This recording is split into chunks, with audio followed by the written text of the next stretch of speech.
Okay, so we're going to talk more about objects this week. We introduced this idea of classes and objects last week. This week, what I really want to do is just get practice creating objects. So I've got, I think, 3 different ones that I'd like to go through with you as a group. We'll do as many as we have time for. And I want to focus especially on design this week. That was one of the main topics of the prep work this week was if you have a list of requirements, how do you turn that into code?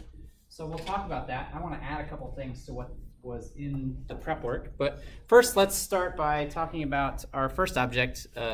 This is my cat, Franklin. He's wonderful. He is very talkative. He runs around my house and screams and set off all day long, but that's okay. I love him anyway. And so I want to design a class to represent cats. That's my first goal for today. We're starting from scratch. The prep work actually had you designing based off of a set of requirements, which is a very useful skill, and we're going to do that a little bit later. But I wanted to try something a little bit different. I wanted to design something completely from scratch, be a little bit more creative. This is a very realistic example. A lot of times you sit down, you know you want to do something, and you're staring at a blank screen, and you just have to come up with it. So I'm going to go ahead and switch over to IntelliJ. I'm going to make a cat class here for us to work on.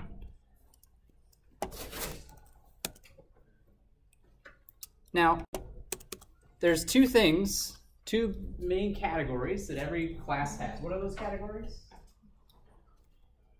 What are the 2 main things that every class contains? I'm sorry? I'm sorry, I can't quite hear you.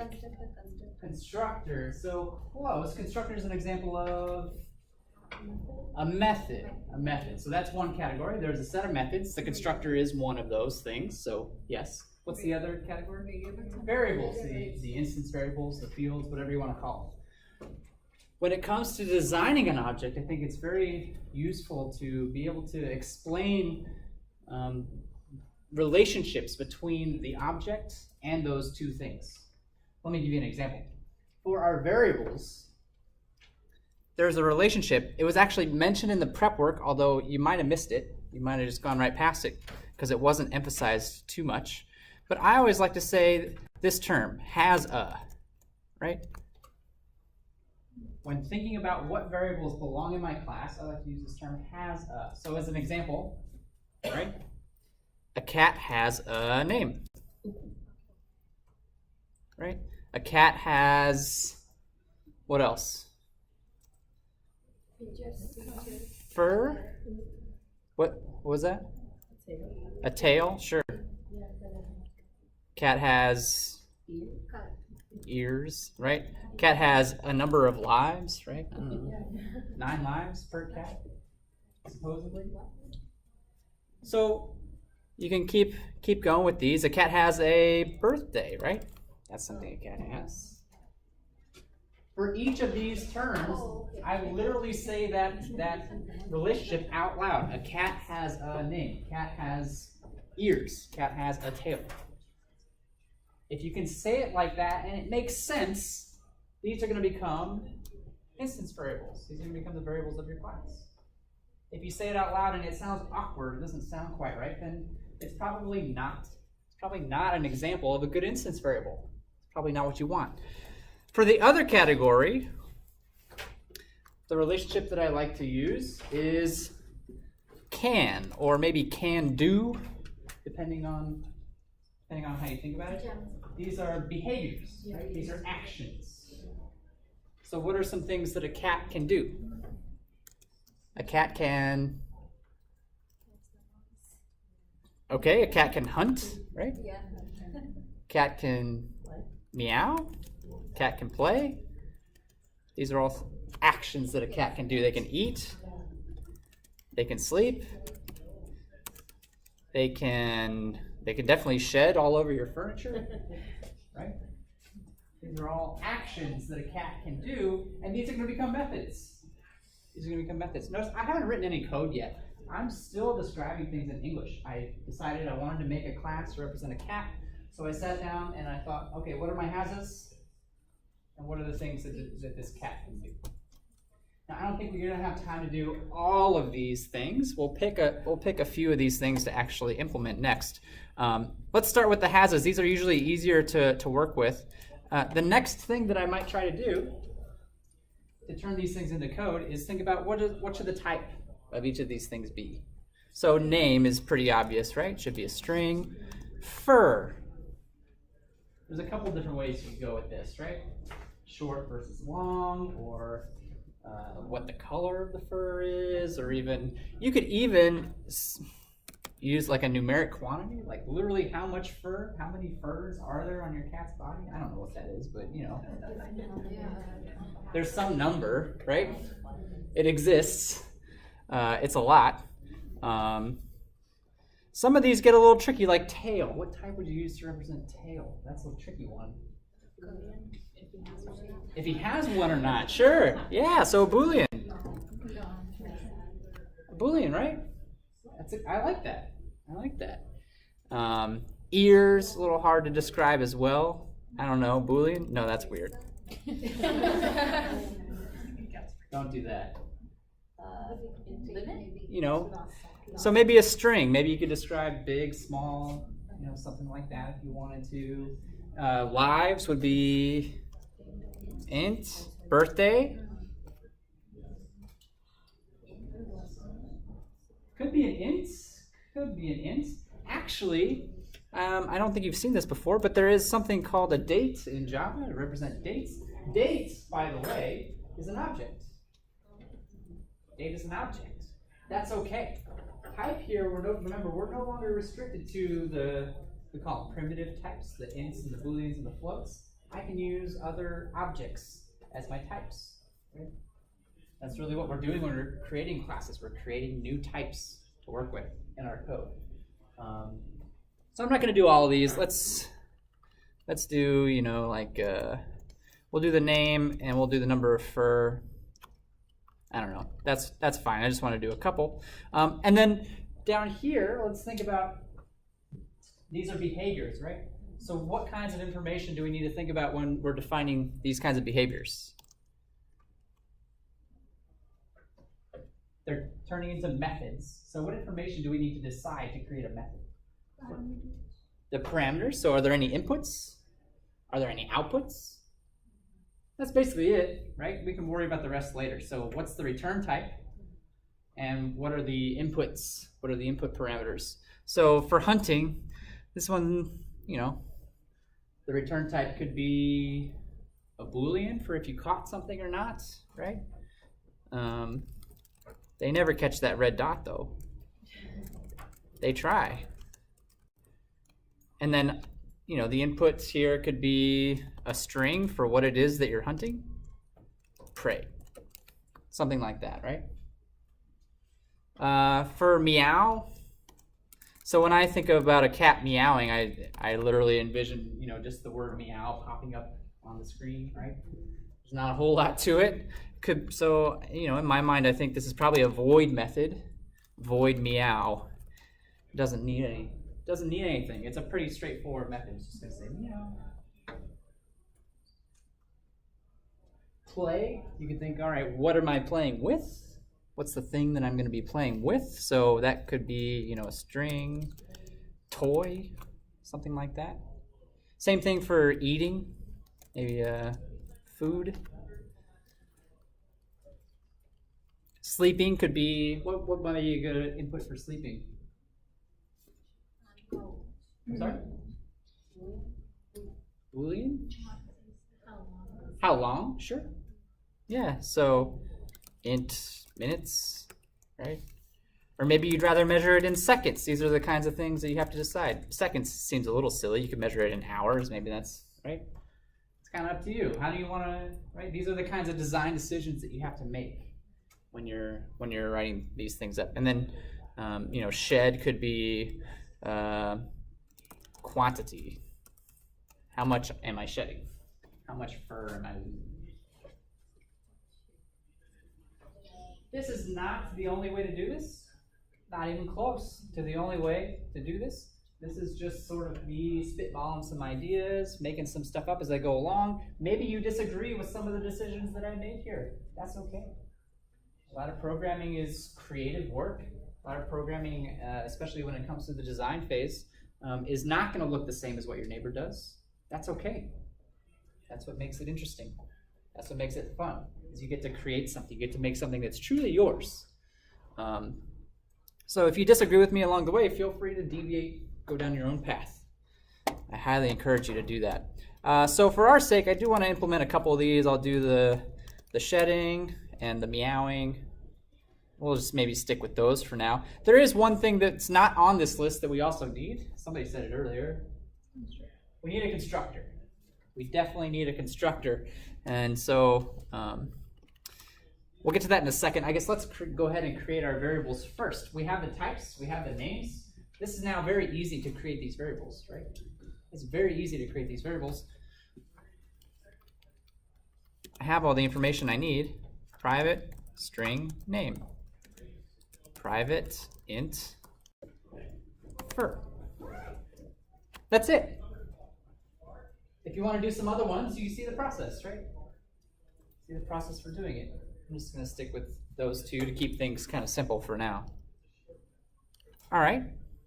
The next thing I typically like to do is the constructor. It's not on the list, but you always need a constructor, so I don't really feel the need to write it down. It's always going to be something that we need. So we'll go ahead and create that next. We do have to answer the question, though, of what should the input parameters be? Where am I going to look to make that decision? What's the role of the constructor? Constructor's got one job. Initialize all the variables. Initialize the variables, right? The constructor's only job is to make sure that these have some kind of a value by the time we're done. So if I want to think about what the inputs could be to my constructor, I can look up here and decide, right? The name, I don't know what the name is. Whoever gets the cat gets to decide what its name is, right? Franklin's name used to be Bubbles. I didn't like Bubbles. I changed it to Franklin. Right? So whoever gets the cat gets to decide what the name is. So I'll take that as an input. Cats are, they have a quantity of fur that can vary from cat to cat. They don't all have the same amounts, right? Some cats don't have any fur. Somebody just sent me a video today of a hairless cat. I was really creeped out by it. But they exist. Here's a question, just to do something a little bit different. What if I wanted to do, we talked about how cats have lives, right?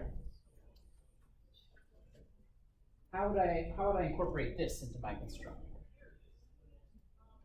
I know cats, right, they don't actually have 9 lives, but that's how the saying goes, right? That's how the saying goes. So we could say that all cats start with 9 lives. If that's the case, do I need an input parameter for that? Actually, don't. If I'm making the assertion that all cats start with 9 lives, right? It's a constant. So in that particular case, I can just go ahead and set that value, right? I create a cat, you have 9 lives. All cats start with 9. All cats start with 9 lives. If I know what this number is going to be, every time I create something new, it's going to be the same number, same value every time. Don't worry about the parameter. Just go ahead and put the value in there. Just put it in. If it could vary, some cats have a lot of fur, some cats don't. Cat names are all over the place, right? People name cats all kinds of stuff. Then that's a good candidate for a parameter. And so then, as we discussed, the role of the constructor is to set our instance variables, and I would say that we've now succeeded. I have 3 instance variables. I've set all 3 of those variables to have some value. Even though I only have 2 parameters, that's okay. That's all right. I have succeeded in making sure that all of these have a value. Any questions so far? Any questions? All right, so let's go back down to our list of behaviors here. I was going to do meow. That's a pretty simple method, so we can go ahead and tackle that one first. And again, notice that I've already spelled out a lot of what we need to make this method work. I have the return type here, and I have the input parameters, or lack of input parameters in this case, already as part of my design. So it becomes very easy for me to turn this into code. Void is what we decided on. Meow with no parameters. It's actually a very, very straightforward method, I think. I think we can do it in one line. We'll just say Franklin. Oops, not. I want to be careful though. What did I do wrong here? I said Franklin. That's the name of my cat. That's why I thought about it. But You have to make it so someone can add it. I don't want it to always be Franklin, right? You guys might have cats that aren't named Franklin. I imagine some of you probably do, right? So you don't want to say Franklin there. You want to say whatever the name of the cat is there. So this was a mistake. That's not the right way to do it. Instead, I wanted to say what? Name or this dot name. They both would get you to the same place. They both get you there. Says meow. I don't know. It's not a complicated thing, right? Name of the cat says meow. Not complicated. Okay.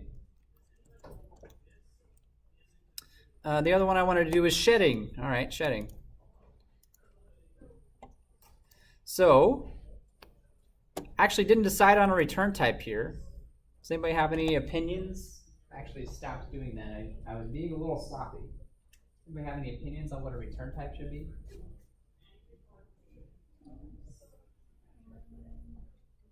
Do we need to have a return type? Do we need to give any information out of this? What kinds of information could we report back? Your cat sheds all over everything. What else is there that we might want to know about that? If the cat sheds or not. So, okay, you could have a return type that says whether the cat successfully shedded or not, right? Which you're actually kind of thinking ahead, I think, to something I was going to talk to you about. If we were going to follow that suggestion, what would the return type be? A Boolean. It might seem a little bit of an odd thing to suggest, but I actually think it's a good idea because we're telling the cat to shed a particular quantity, and there's something that we need to keep in mind with that, right? Can this be any number? If I give you any number here, is it going to work? Necessarily? Is it going to make sense, I guess? I can only shed what I have, right? A cat can only shed how much fur it's got. Eventually it's going to run out, which I know doesn't really happen, but you know, there's a limited number. So this quantity can never be larger than the amount of fur that the cat has. We need to check for that. We need to make sure that that's true. If you give me a number here that is more than I can handle, right, I then need to decide what to happen. What needs to happen? Having a negative amount of fur is not an acceptable option. Doesn't make any sense. So it's up to me to decide that. So let's spell that out. If quantity is less than the amount of fur that we have, this is the case where everything's fine, right? If I'm asking to shed the quantity that's less than the amount of fur that I have, then what do I want to do? How do I reflect this in my cat? A little arithmetic, maybe? The cat is giving you that hair. It no longer has it, so I can update this value. Remove the quantity of hair that it is shed onto your couch. So the amount of fur that it has is now equal to, oops, come on. Does this make sense? All right. I'm losing that amount of hair. All right. Else. this is the case where we now have a decision to make. My cat now has 10,000 furs, I don't know, and you asked me to shed 1 million of them. I can't do that, right? I don't have enough. What should happen? Just set it to 0, right? Give me whatever you do have, right? We'll be okay. That's one answer. The other answer that I totally would have accepted is that you should do nothing. You should just leave it alone. They told you to do something that's not going to work, so just don't change anything. Just leave it alone. I also would have accepted that answer. This is your object. This is your design. You get to choose what happens in those situations. As a programmer, people are going to expect you to make those kinds of decisions. So the answer I heard was, well, just set it to 0. That's fine. That's okay. We do have this return type. We have to return a Boolean. That's the contract that we wrote, right? We said we're going to return a Boolean, and we have not done so yet. How should we handle that?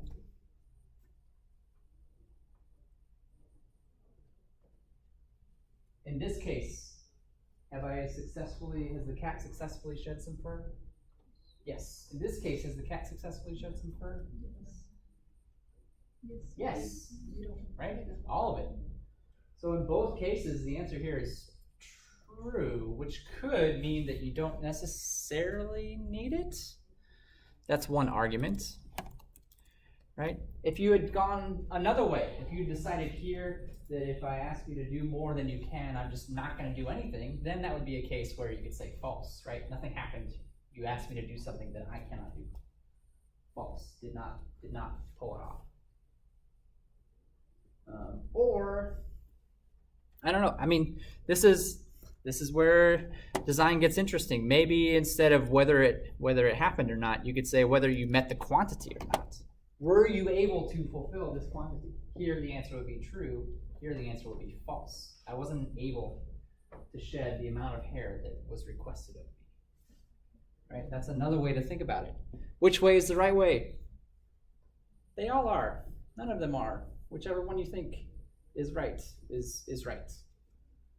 Which is that's not what people want to hear a lot of times, but that's the nature of designing things, right? That's the nature of creating. So you get to make those kinds of decisions. All right, let's test out what we wrote. We wrote not a lot of code, but a significant chunk. Let's just test it out, make sure that it works the way that we expect. I'm going to create a main method.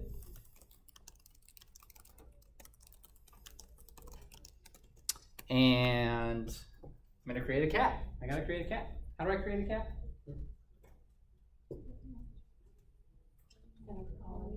Call the... I'm sorry? Class or object. There's a particular word I'm... The constructor. Yeah, good. Call the constructor. So I'll make a cat called Franklin. New cat. And now, remember, the constructor needs some information. It needs the name and the amount of fur. So his name is Franklin. There's no, for the cat, mine's underlines, there's no variable or type, public cat. Do you have this up here at the top? I mean, yeah. And then make sure there's no return type here. I don't know. Oh wait, I got it. Thanks. Okay, good. And then we have to, I don't know how much fur he's got. I've never counted, but it's a lot, I guess. We'll just make up a number. Okay? And now I want to test out the methods that I wrote. So I want to, let's start with the meow method, right? I want to make Franklin say meow. How do I do that? Franklin.meow. The name of the variable that contains my instance, that comes first, right? Franklin dot, and then you can see actually IntelliJ is now trying to help me out. It knows what I'm trying to do here. All right, cool. I see that this stuff, look, that's all the stuff that we wrote.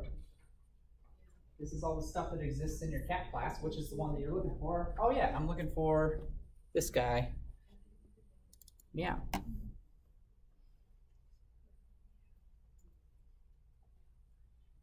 And actually, here's a surprising plot twist. I have two cats. So I have another cat called Sally. So we can make her too, right?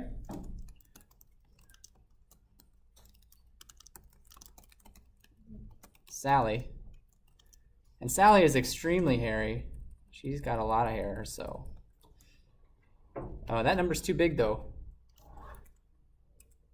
Remember, there actually is a limit on the size of an integer. It's quite large. It's like 2 billion something. But if you want to talk about numbers larger than that, an int is actually not going to work. You have to try something else. And I can make Sally say meow too, right? All right. So I made my two cats. I'm going to make them say meow. Hopefully, if I run this, we see a lot of cats having a conversation. I ran the wrong program. I'm sorry. I always do that. That happens every week. Franklin says meow. Sally says meow. Notice that it picked up the name, right, that I told it to. It's running the exact same code. It's running the exact same method, this meow method. Okay. Any questions so far? Questions? Yes. What was the lesson you did called, like when you said Sally.meow? Just made Sally say meow. Oh, like what is that like? I'm sorry? How would you describe what you did? I called a method. I called a method on this object. I know it's a method. I see the parentheses. That's your giveaway that it's a method, right? This is the method. The method that we wrote, in fact, called meow. I'm calling it on this Sally object. Up here, I called it on Franklin, and that's why you see that when the program runs. But we're not returning anything on the shedding yet. We haven't actually even used shedding yet, so we can talk about that next. We can give that a try. So if I want to shed instead, I can say Sally.shed, and now I have to specify a quantity. How am I going to know if it worked? Do I have any way of knowing if it worked? Print what? The fur quantity. Do I have a way of doing that? So this, remember, this is private. I always mark these private. Always mark these private. That means that I can't access these directly. If I want to access these values, what do I have to do? Make a getter. Make a getter. Okay, let's do that. I want to see if this actually worked, so let's try it out. Public. What's the return type going to be? Int, which is the same as the variable that I'm returning, right? It's the same. Where did I go? I lost my. Okay, there we go. Int getfur. And getters are always pretty simple, pretty straightforward. We usually do them in one line. Return this dot fur. And so now the suggestion that was given to me to print it out, we can do that now, right? Before I wasn't able to do that. I could make this cat shed hair, but I couldn't actually see if it worked. Couldn't actually see how much hair these cats had. But now I have a way to do that using this getfur method. So we can make a print statement and then use Sally.getFur.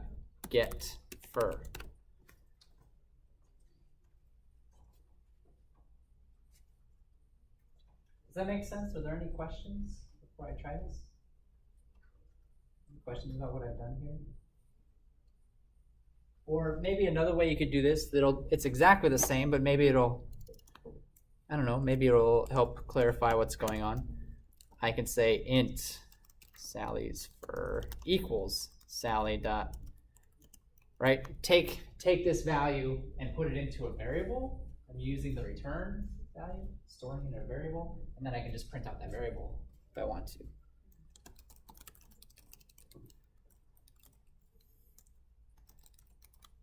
This is exactly the same as what I had up here before, just a different way of getting there. So, I mean, those numbers are very large. I'm not going to do that math in my head, but it should be pretty easy to tell if it worked or not.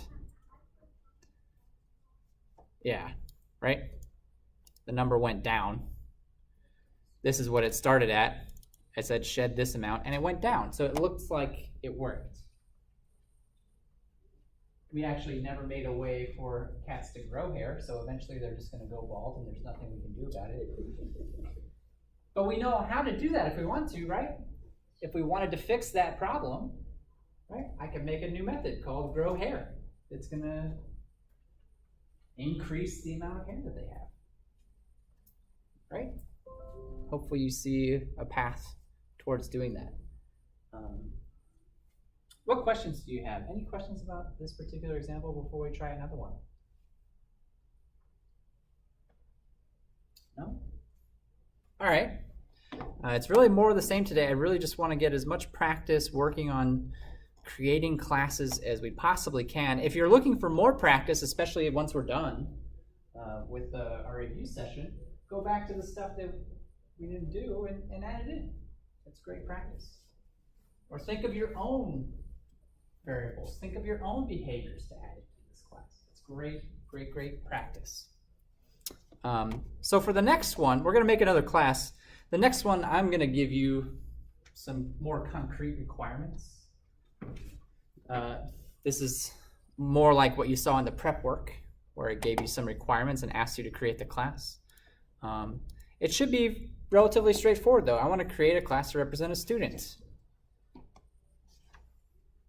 You're all students. I guess this is more based off of the WashU students that I work with, because we're talking about ID numbers, numbers of credits, right?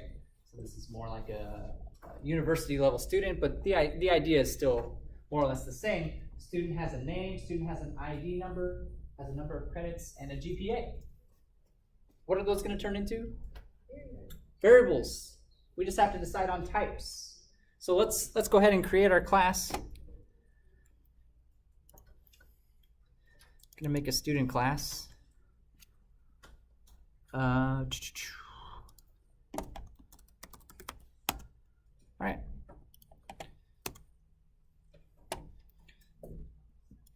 Now, I do have to be a little bit honest when I say, if you go get a job somewhere and you're asked to create a program, they're probably not going to give you the list of requirements in the form of HASAs, right? That's not necessarily how professional environment works, but the idea is still the same. If I give you things in paragraph form, you actually will see the words has a oftentimes in those descriptions. In fact, they're in the prep work. You can see them in the prep work. So your job as a programmer to look for those cues, look for those visual cues, and realize that, hey, all right, that's information that I need to put this class together. That's information that I need to create something. So we have a name. We saw that with the cat. That's pretty straightforward. That's going to be a string. We have an ID number. Is that the next one? Yeah, an ID number. And ID numbers are interesting. Can two students have the same ID number? No, they can't. I'm not sure what it's like at other universities, but at Washington University, it's ID number is 6 digits, always 6 digits, and actually just increment. So based on when you turn your application in is what decides what your ID number is going to be. It just counts up. So 6 digits sounds like an int, right? But I think there's another word. I think there's another thing that can help us manage these ID numbers. I heard it. Unique or static? Static is going to help us out here, right? We need to be a little bit careful. Every student has an ID number, but I want to create that ID number based on some, I don't know what word to describe it, some universal, right, pool of ID numbers that I have. That'll help me avoid conflicts. if I create a static value here, all of the students can refer to that static value, and that way I know there will never be any repeats. I'll never get any repeated ID numbers. I can protect myself. This was in the ice cream shop example, I believe. So they would call it something like this: next ID number. And we have, with a static variable, usually we have to decide where it's going to start. For WashU, where I work, all ID numbers are at least 6 digits. So a natural place to start would be 100,000, right? So later on, we have to figure out how to use this. That's going to be something, this is going to come back later. We're not done talking about this. What did I forget? Int. Yeah, I forgot the type. Thank you. We're not done talking about this yet. We're going to have to figure out how to use this properly later, but we're at least setting up some tools for us. The big key thing, the takeaway here, I think, is that we want to somehow ensure that these ID numbers are unique for every student. That's the important piece. That is really what should be the big flag to you to make a static variable. The fact that it needs to be unique for each one of these. If that rule were not true, if it didn't have to be unique, we wouldn't necessarily need to do this. Just the regular old ID number variable would be sufficient. All right. Next up on our list is the number of credits that they've taken. What do we think the type should be for that one? Int is fine. And then last is the GPA. What should the type be for that one? Double is great. There we go. We had all the houses. Notice I didn't actually give any behaviors as part of our requirements, but I have a couple in mind. I want to know what your class standing is, whether you're a freshman, sophomore, junior, or senior, right? So that's one behavior that I want. Get class standing.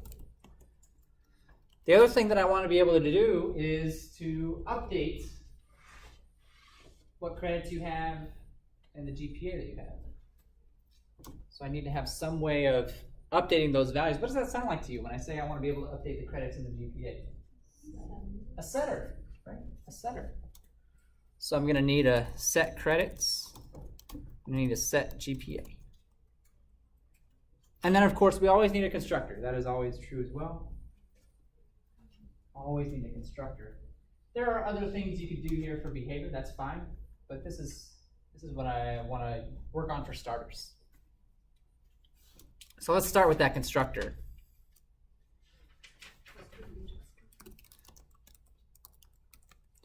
And here's the question. What parameters do I need here? I'm going to look at my variables, but we need to be a little bit careful, right? Not all of these variables are going to become parameters. Some of them probably will, but not all of them are going to become parameters to my constructor. So which ones do we think are going to become parameters? Name. I like that one. String name. What else? I'm sorry? ID number? I actually disagree. That ID number needs to be a part of the parameters here. Remember, we want to make sure that the ID number is unique. If I let you tell me what the ID number is, then what's going to stop you from telling me the same ID number twice? We have this static variable set up to help us with that. So I don't think the ID number needs to be on this list. I don't think it does, and we'll fix that in just a little bit. These two are interesting, credits and GPA. Right? What do we think about those? Should those be included or not? Yes. Yes? Anybody think no? I have an argument for no. You may not agree with me. When I first enrolled in a university, how many credits do I have?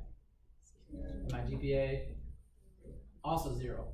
So my argument for not including them is, well, anytime a new student is created, anytime a new student exists, they start with 0. Maybe you don't like that. Maybe you're like, well, okay, I agree with you, but I want to be able to create students who are already juniors, or maybe I have students who are transferring from another university. They've already got a bunch of credits, right? Already got a bunch of stuff that they're bringing with them, and I want to be able to set what those values are. I like that argument as well. It really depends on what your ultimate goal is. What are you trying to do with this thing? What are you trying to do with these? So depending on what you need, I think it could go either way. But we'll add them on. That was the answer that was given to me, so I will follow your lead. All right. So for the three that we have as parameters, those are all, I think, hopefully getting pretty straightforward by now as to how to handle those, right? We can go ahead and set those up.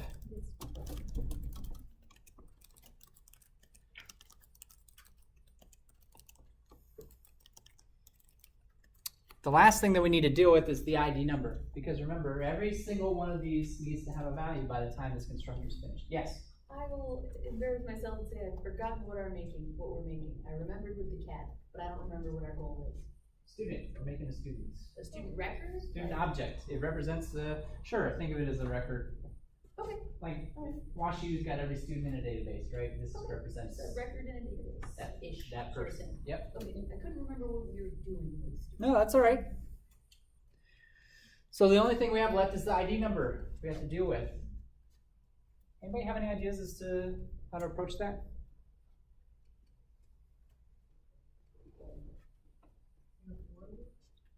For loop?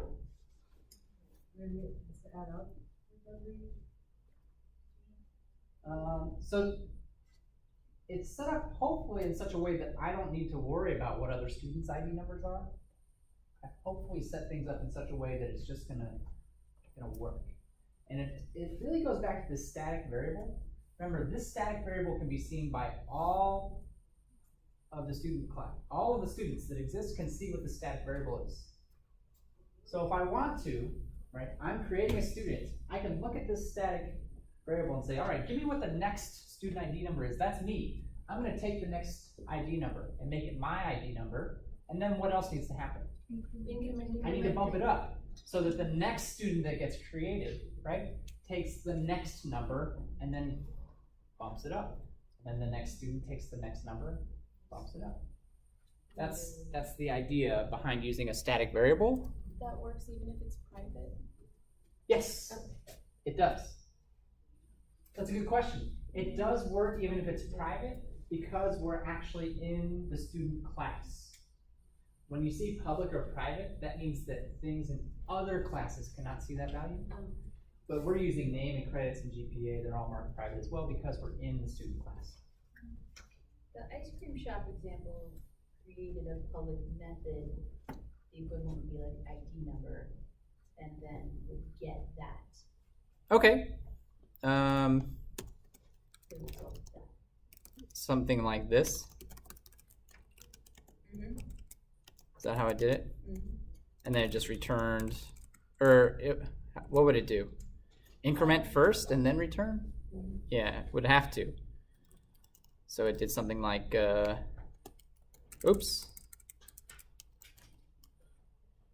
Like it would be this ID number equals next ID number and then next.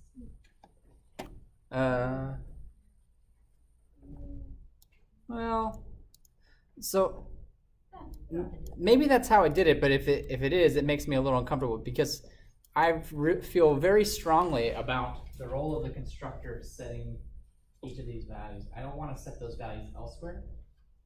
I want to set them here in the constructor. So what if something happens and I just never get around to setting that ID number? Then I've got an object that doesn't make any sense because it never got an ID number. I really like to do it here. Here, let me show you the way that I would prefer to do it. And it's certainly not the only way that it could be done. But this is one way. This is one way that it could work. I understand that the prep work might have done things a little bit differently. But this is one way that it could work.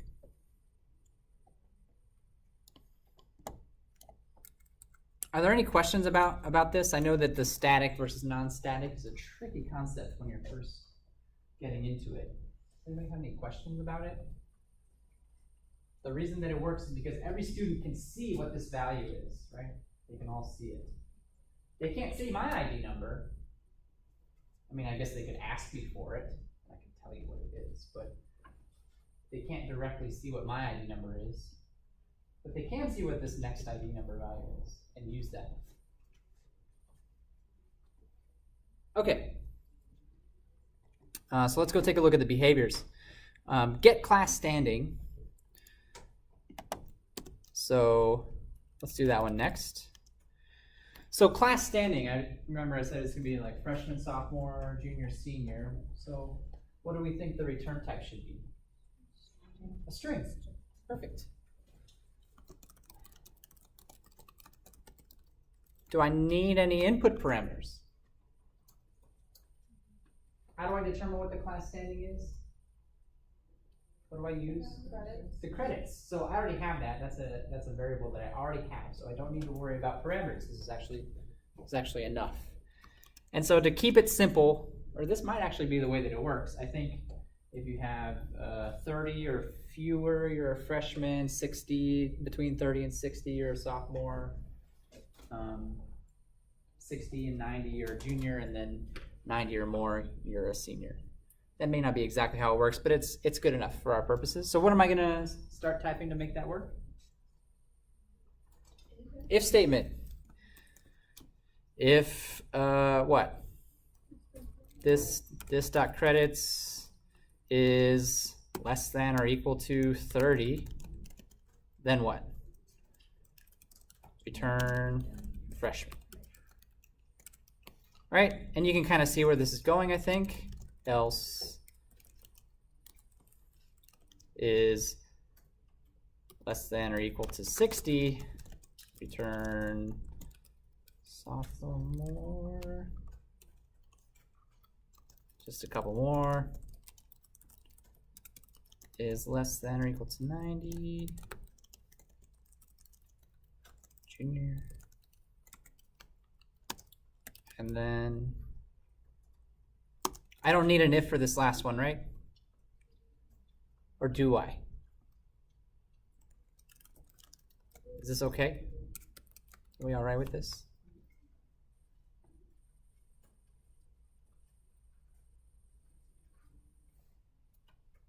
If we think that, well, I think it's okay, right? If I have more than 90 credits, then I'm going to get here, and I have to be a senior.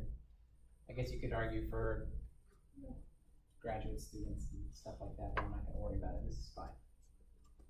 Do you have to say, like, if it's greater than 30 and less than 60? It's greater than 30 and less than Because 60. isn't anything less than 90, I mean, all those fit. Ah, you're right. It's only gonna pick one, right? It is only going to pick one. Right, so you have to do it in that order. So if I have 45 credits, right, what's going to happen? It's going to say, do you have less than 30 credits? And the answer is no, I have 45. And then it's going to say, do you have less than 60 credits? And the answer is actually, yeah, it is, I do. So I'm a sophomore, right? Good question. Any other questions?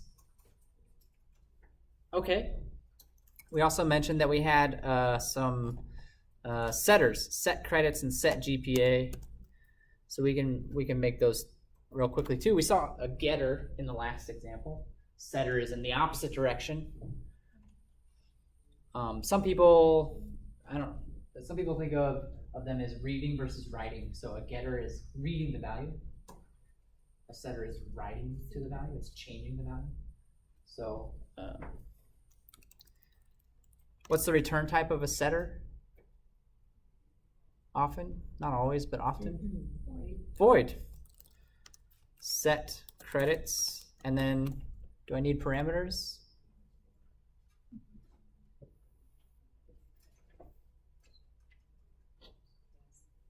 Yes?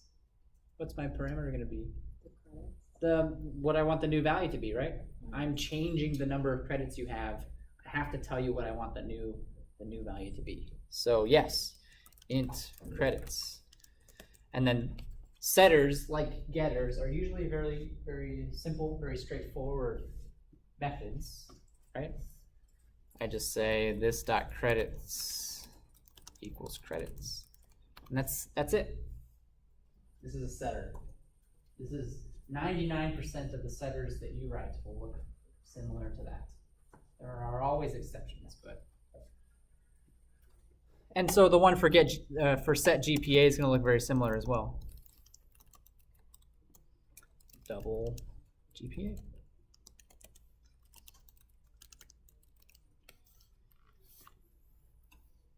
Doug, I have a question. Yeah, what's up? So when I went in here and, put my int credits in the parentheses there. Yep. My, IntelliJ gives me the options of doing credit 1. Why credits 1? Do you have any idea where that happened? Credits 1? Yeah. Do So like I went int and then started typing credits. Uh-huh. And like right below it has credits 1. Do you have a credits 1 variable up top or something like No. that? I have that also. I think it does when you have, like, so that you don't set two variables with Oh, the same name. Oh, I see. Yeah, so this is what you're looking at, right? Yeah. It's just offering you, it's just offering you an Okay. alternative so that you don't have to, you're exactly right. Yes? You explained the difference. I'm getting a little confused between setters and getters. Uh-huh. So a setter is going to change value. Setter is going to, let's be more specific. It's going to change one of your class variables. A setter is going to change the value of a class variable, right? A getter is not going to change the value. It's simply going to look at what that value is. I just want to know what that information is. Right now, if I had a student object available to me and I wanted to know how many credits that student object has, do I have a way of figuring that out? Do I have a way of figuring out how many credits a particular student has? No. Why not? There's no getter. There's no getter. This is marked private, which means I can't see this variable directly. I cannot see it. It's marked private. So I need to have a getter. If I want to allow other classes to see what this value is, I have to create a getter. And I don't have one. And maybe that's what you want, right? Maybe you're trying to keep that number protected. Maybe you're trying to keep it truly private. There are many valid reasons for that. But if it's okay for you to expose it, then you can make it available. The same thing's true for setters. Do I want to allow other parts of my program, other classes, to change this value? Sometimes the answer is yes. You can go ahead and change that value. I don't mind. Sometimes the answer is no. I don't want you to change this value. I'm controlling this value. I don't want you to mess with it, right? So if you don't want to allow other classes to change this value, you don't make a setter. In this case, we decided that we do want to allow this value to be changed, so we created a setter. Does that answer your question? Yeah, but how does this, let's say this expression, this dot credit equals credit, we really put that same thing already in the constructor method. So what's the Great question. Great question. So this right here, right? right, so Seems a little redundant. use that? Yeah, that's a great question. Let's say I go and enroll in a university somewhere, right? So the university needs to create my record. They're going to use this class to do that. How many times does the constructor get used? Once. Once per student, right? So for me, this constructor is called exactly one time. After that, I already exist. I've already been constructed. I've already been made. So I can't use this again. Not for me anyway. I can use it for a different person to represent something else, but the constructor is only ever going to be run once at the very beginning. Whereas this method down here, how many times can I use these if I want to? As many times as I want. After the object has already been created, I can use these as many times as I want. That's the main difference. Great questions. Any other questions? What do I want to do next here? Okay. Actually, we checked off everything on our list. We haven't tested anything yet though, so let's just do a quick test, and then I've got one more exercise for us after this. Make another main method. This time I want to create a student. So I need to call the student constructor. I guess I'll just make myself. So what does this need to work? It needs a name, needs the credits, and the GPA. So, right, my name. It needs the amount of credits. I've already graduated, so I have some. And a GPA, I don't remember what my GPA was. You guys don't know what it is either, so that's what it is today.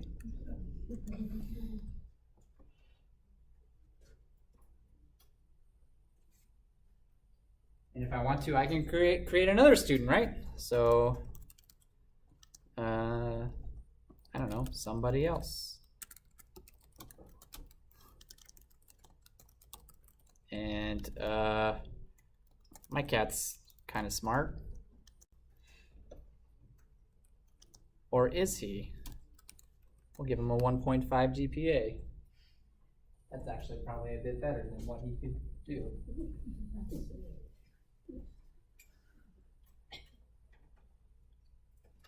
Okay. So I wanted to check to see then maybe what the class standing of each of these students is, right? For me, I've got a lot of credits. It should tell me that I'm a senior. Franklin has no credits. It should tell him that he's a freshman, right? So let's try it out.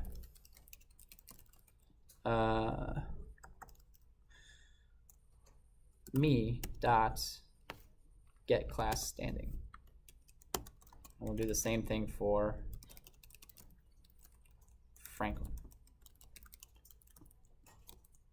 Oh, I didn't call it Franklin. I called it somebody else. Yeah. There we go. Let's try it out.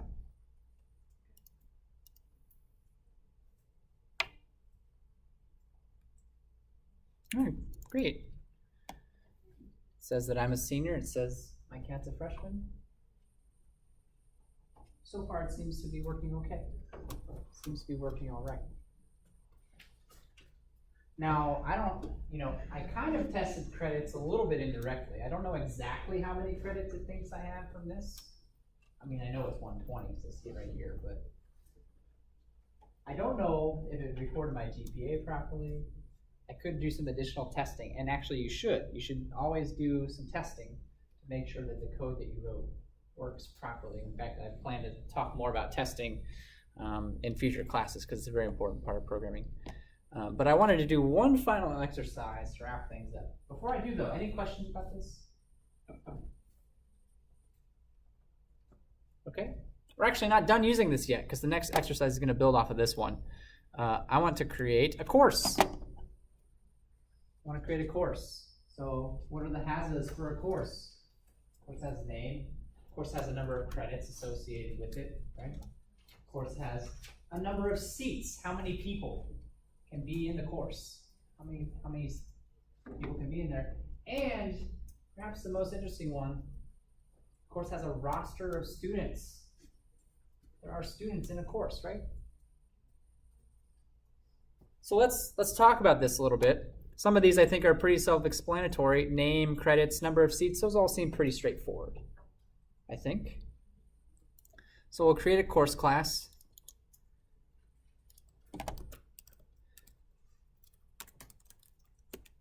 And we'll set up those values very quickly.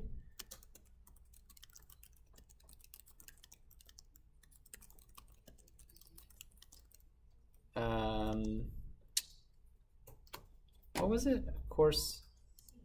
Oh, number of seats. Thank you.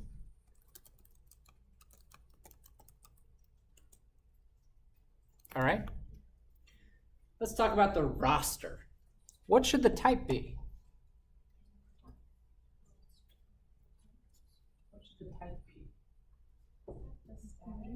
Static? So if we make it static, what does that mean? That means all courses would share the same roster. Is that true? No. I'm more interested in what the data type should be.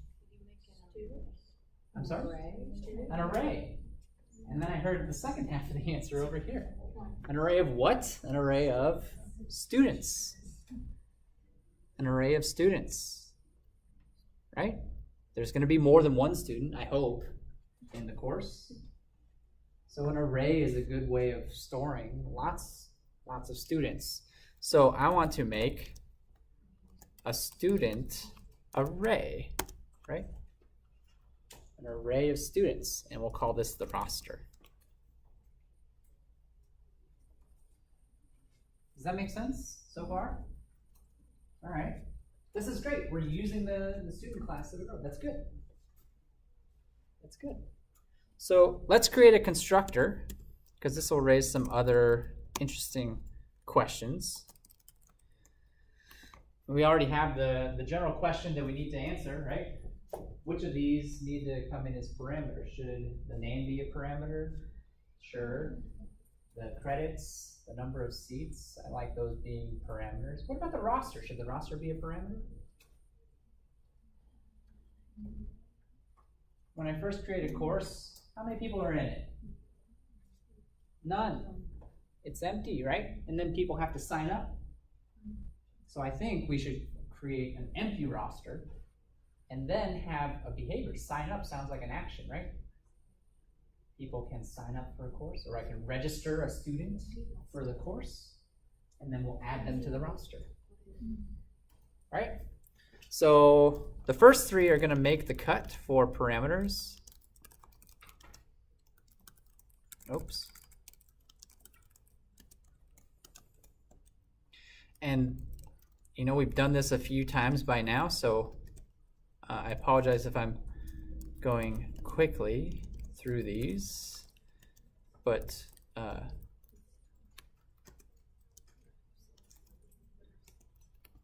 okay. This roster is still being a little tricky for us though, right? Remember, construction has one job, or constructor has one job. Make sure that all of these variables have a value by the time they're done. That's true for this one as well. I have to make sure that this roster has a value.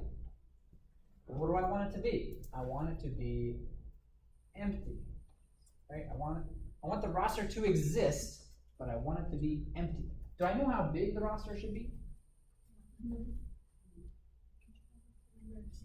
Number of seats, right? Number of seats. One position on the roster for. So I need to create an empty array that has this many spots on it, right? We can do that. We know how to do that. What do I need to start typing to make this happen?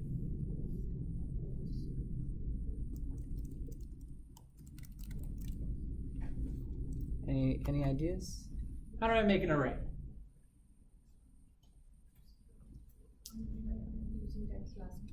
Well, is it going to be a number or names? I'm sorry? The type for the array. Is it going to be number or Type is students.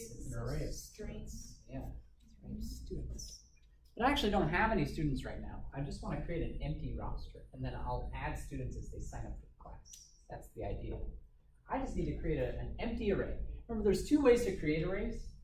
If I know what the value should be, I can use the curly braces, right, and type them in. I don't know who the students are, so that way it's not going to work. I don't have any students. I just want to create an empty array. So how do I create an empty array? Student equals new student. Careful, that's how I would create a student, but I want to create an array. I'm going to create an array. Let's go back. We've got array practice. Let's just go back and refresh our memory. Oh, okay. Yes, that's why I was asking what the type was. There we go. What the type is. Yeah, you're on the right track. So new, and then the array, and then the number of things that I want to be in the array, right? It's the same process. We're not using ints. we're using students. But the idea is the same. But you can't set it though, because you don't know how many students you'll have, right? I do, yeah, I do know how many students, Okay. the number of seats. Okay. Yeah, So you know that. the number of seats. So I know that, yep, I know that. Okay. So what's the name of the array that I'm trying to make? Roster. This dot roster equals new. What's next? Student brackets number of seats.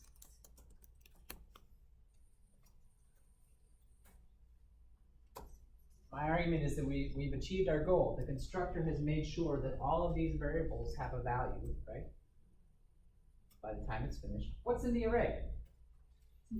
Nothing. It's actually not zeros. If it were ints, it would be 0, but it's null because these are objects. It's all null. It's all null, which is fine for right now. We do need to be careful about that in the future when we're working. So let's figure out a way to then add some students to this, right? Let's figure out a way to add students to this. Okay? Can I ask a question? Yes, of course. How do you decide what to put in the constructor? How do I decide what to put in the constructor? Like what parameter? The parameters? Yeah. This list here? Yeah, Yeah, okay. it's from a little earlier, but. There's not just one right answer, but let me explain my thought process, right? If somebody's creating a course, I want to create a new course. I go to my boss and say, hey boss, I want to create a new course. What's he going to ask me? He's going to say, oh, okay, what's the name of the course you want to create? How many credits do you want to have, right? How many people do you want to be in this class? I need to know that information before I can create a course. I have to know what those are. And they're going to be different for every single course. They're not going to be the same. So most times the variables above there will go in because you'll need to include it in it. I don't know if I'd say, yeah, I guess most is a fair characterization. That was the word that I was thinking about in the sentence and what you just asked me. Most of the time. A lot of the time, yes. These variables will end up on your parameter list, but not always. For the roster, right, when I first create a course, there's nobody in it. The roster is always empty. I don't need to pass in a roster. I'm just going to create an empty one, and then I'll let people sign up. We saw a similar thing with, what is it, the cats. All cats start with 9 lives, so I don't need to specify the number of lives as a parameter. All cats start with 9, right? So if you know what that number is, and it's going to be the same for every single one of the thing that you're making, you don't need a parameter for it. Just type it in. Type in what it is. If it could be different from version to version, then take it as a parameter. Okay. So let's make a method to register a student. What should the return type be?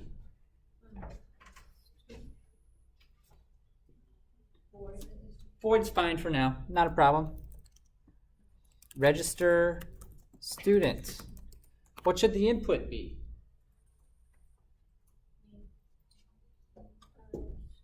A student. And let's be careful. When I say a student, I mean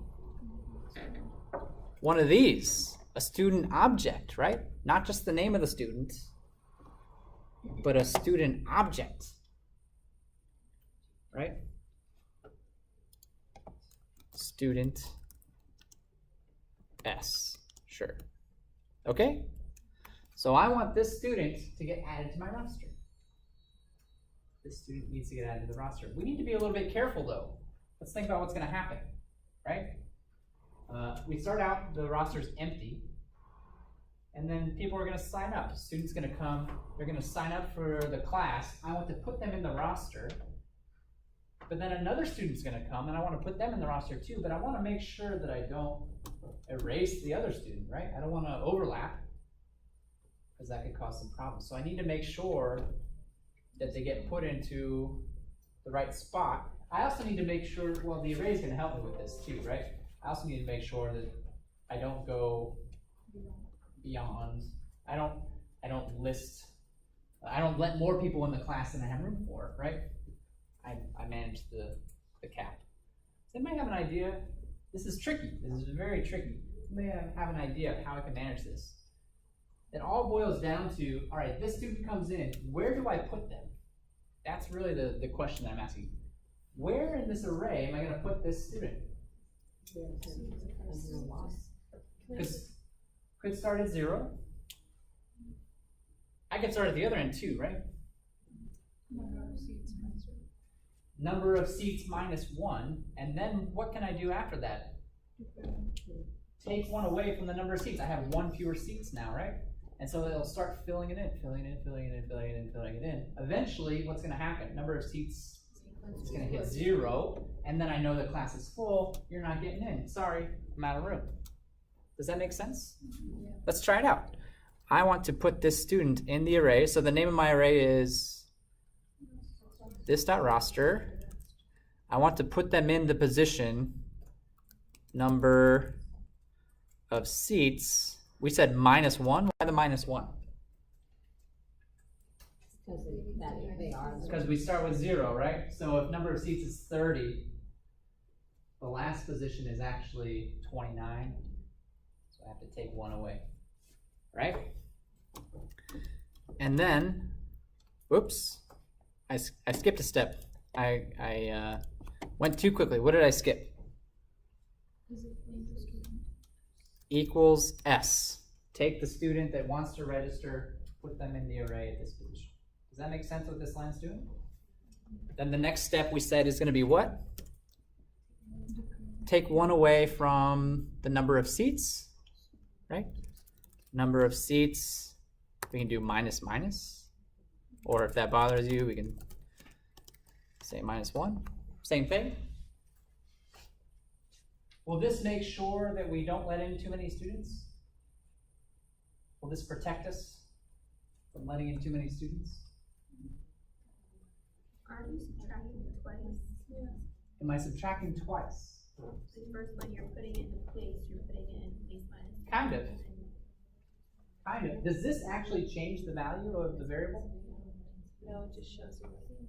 It doesn't actually change the value, right? The variable assignment, there has to be an equal sign if I'm actually changing the value. So this doesn't actually change the value. Yes? Could we say that the line that begins with this dot roster is placing student S in the array, and then the line number of seats equals redefines where we start in the array next time? Yes, exactly. Or honestly, I think of it in terms of now. We put the student in the class, the number of seats that we now have is 1 less than what it was before, right? Think of it in current terms even. How do I know when I'm full? At what point?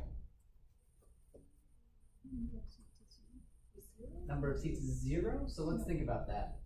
If I get to 0, I subtract 1 from 0, I get -1, and that's no good, right? I can't do that. If I have a 1 here, I subtract 1 from that and I get 0, and that's actually okay. Right? Yeah.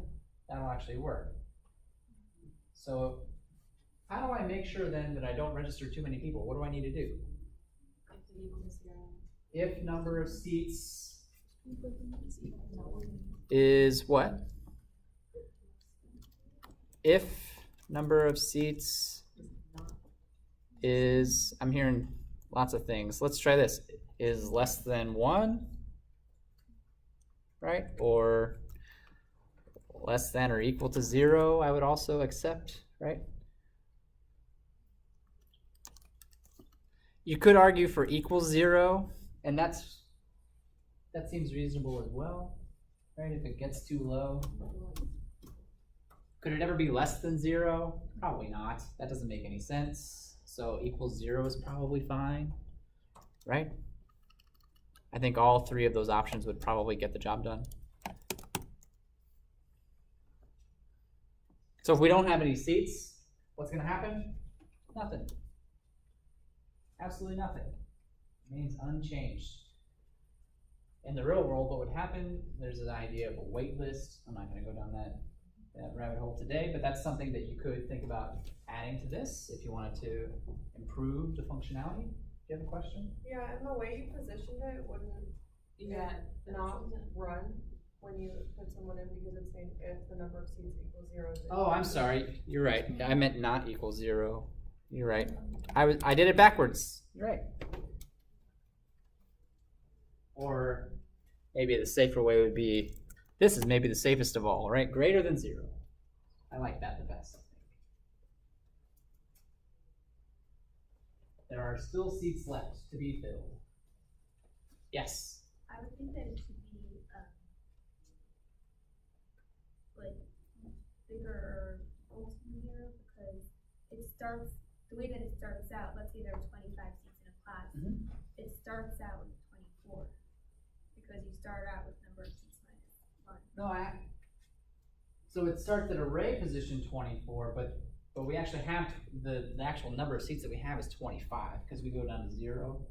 Or think about it this way: if number of seats is 1, I have 1 seat left, right? The last seat. It's going to put you in at position 0, which we know is the very end of the array, right? Or the beginning, however you want to think about it. If I have 1 seat left, you get the very last slot. I subtract 1 from 1. Now I have 0 seats left. There are 0 seats left, which is true because I already filled the position all the way down to 0. I can't put anything. Does that make sense? Okay, so the 0, when you're comparing numbers to 0 is not the slot in the array, it's the actual length. It's the actual number of seats that you have. Yes. I know that's confusing about arrays and unfortunate, right? The number of positions in the array, the last index is 1 less than that because we start counting from 0. Again, too, this is not the only way to solve this problem. You could solve this problem differently if you want to, but this is one way. Is there ever any benefit for the standard of 0 indexing arrays? Oh, sure, we do it for a reason. Yeah, we definitely do it. What is it? We definitely do it for a reason. Well, the simplest example that I can give is a for loop. I know we start I at 0, and then we say I less than, I forgot the int, dot length.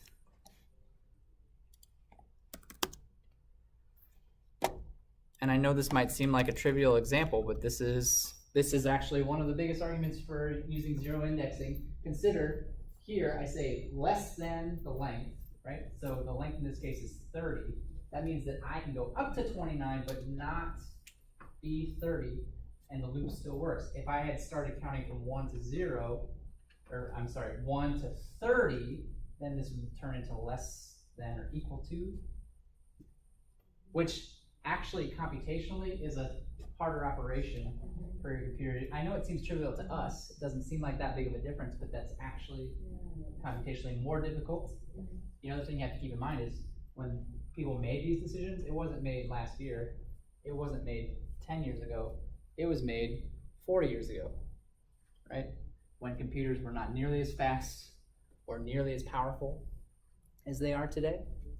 And so the difference between a less than and a less than equal to was actually significant at that time. Into the size of this room. Is it significant now? No, not really.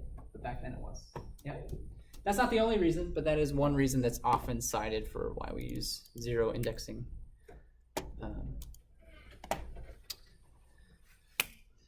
Trying to think of what else I wanted to do here.